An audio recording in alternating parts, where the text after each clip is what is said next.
So we're here in John chapter 5, and again Jesus says, do you want to get well? Do you want to be healed? Do you want to walk? And the man says yes, but I don't have anybody to help me get to the water. And so I have found in my own walk with the Lord, and in helping men walk with the Lord and making disciple makers,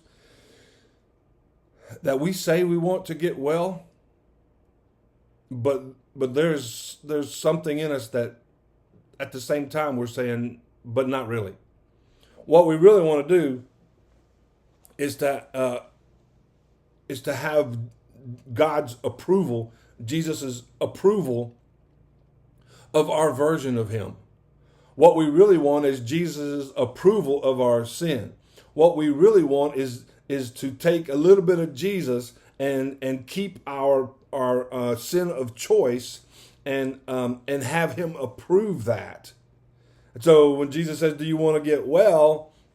This man said, "Yeah, but I don't have anybody," and we say the same thing. We say, "Yeah, I want to get well," but then when we find out what it costs us to follow Him, we're like, not sure I want that.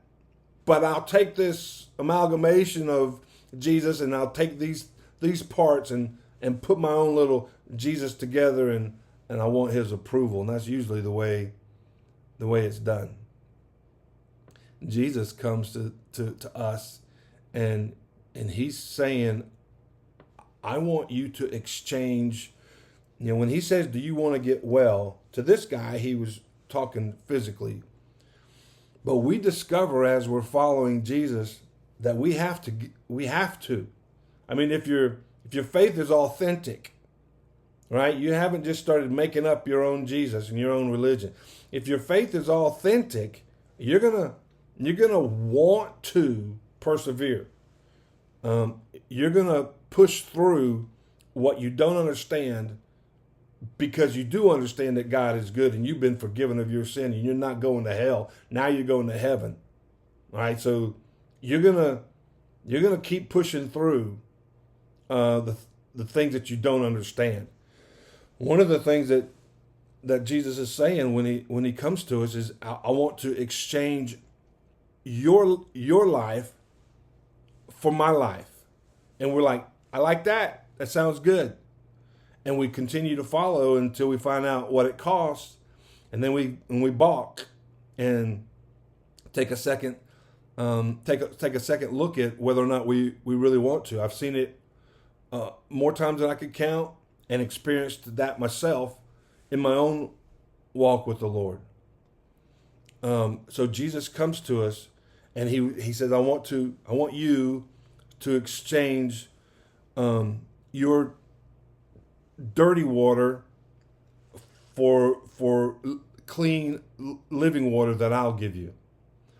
I want you to exchange your passions and your desires for sinful things, for the things of the world, for things that are temporal. I want you to exchange those for things that are eternal, for things that are godly in nature. And when we start to discover that, we're not always sure we want to. Jesus says, I want you to take my truth, my way of seeing the world, my value system upon yourself, and exchange the world's value system and the world's way of living life for my way. This is a process. This is a long process.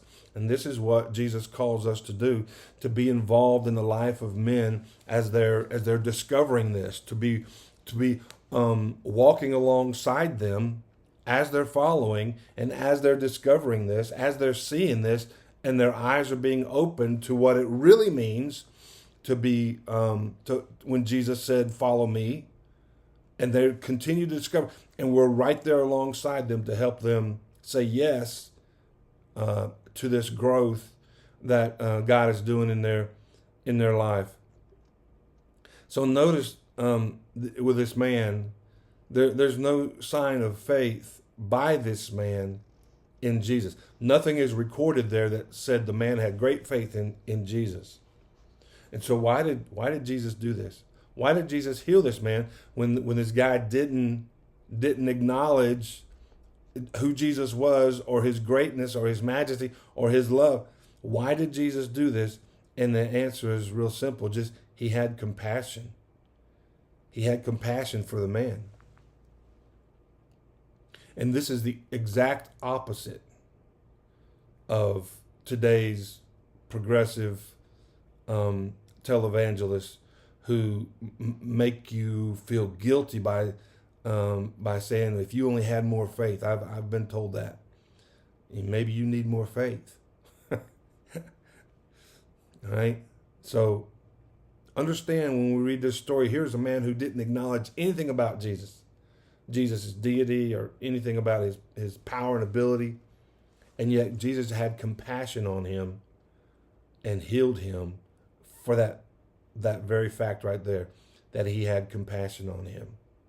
So when we're in our discipleship conversations, and we begin to sense that, somebody's trying to make us feel guilty because we don't have enough faith, we can use this story, point out to him, this man didn't have any faith.